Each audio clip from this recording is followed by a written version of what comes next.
Bonjour à tous.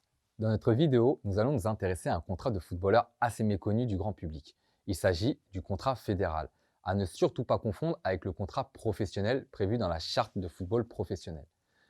Dans le football masculin, le contrat fédéral n'est pas un contrat professionnel au sens de la Ligue de football professionnelle, seulement au sens de la Fédération française de football, ce qui implique que les clubs professionnels de Ligue 1, Ligue 2 et National 1 ne peuvent signer ce type de contrat avec leurs joueurs.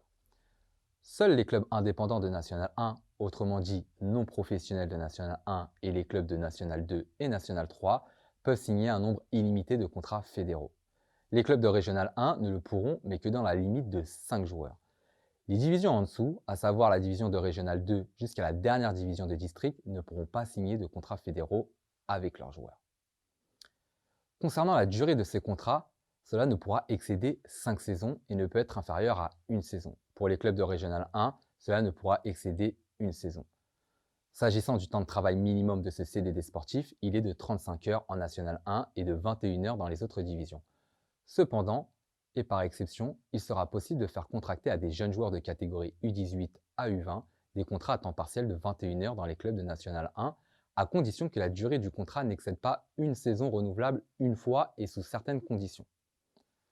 S'agissant de la rémunération minimum du joueur lié à un club, elle est fixée sur un barème de points et varie en fonction du niveau de compétition du club et de la qualité du joueur avant l'embauche.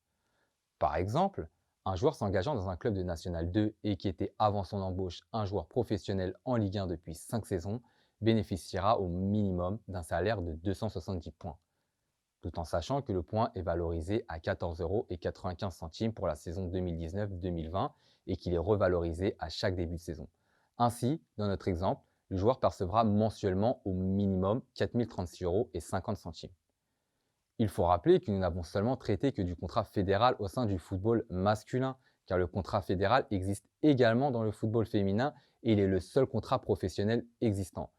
Autrement dit, lorsque vous entendez parler de joueuses professionnelles, il s'agit de joueuses sous contrat fédéral évoluant en division 1 ou division 2, étant donné qu'il n'existe pas de ligue de football professionnelle féminine, d'où l'importance de ces contrats dans le football féminin.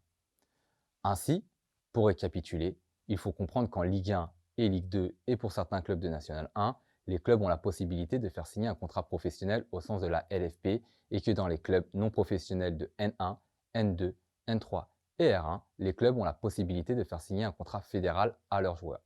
Dans les divisions en dessous, aucun contrat de travail ne pourra être proposé aux joueurs.